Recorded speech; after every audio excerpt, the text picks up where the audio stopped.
That is the power of labeling. When we reduce people to labels, Jewish, Black, immigrant, Republican, Democrat, we make it easier to ignore their human characteristics. This justifies cruelty. It allows dehumanization. And when we dehumanize, we allow labels to divide us. A parasite is something that leaches onto you and can't survive unless it's sucking the blood and the resources of its host.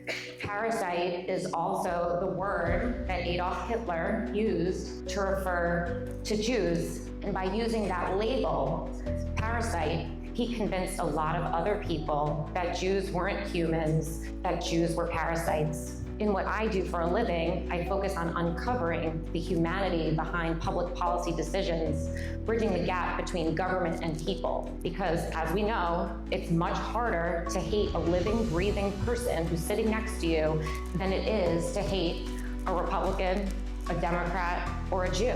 Here we are in New York, the second largest Jewish population in the world. And we find, again, that Jews are being labeled, dehumanized, and groups of people are marching down Fifth Avenue, the epitome of success, the epitome of fashion, the epitome of wealth and aspiration.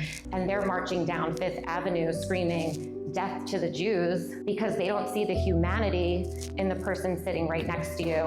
And I hope if there's anything that you take away from tonight's program, it's the importance of standing up for humanity, the importance of rejecting labels, the importance of seeing the human behind the label, and the importance of sharing these stories with your children, with your friends, bringing awareness, bringing humanity, so that people don't look at the Holocaust as a word about an event that happened not in their lifetimes, but as a horrible atrocity that happened to real people that could have been them, that could have been their children, that could have been their best friend.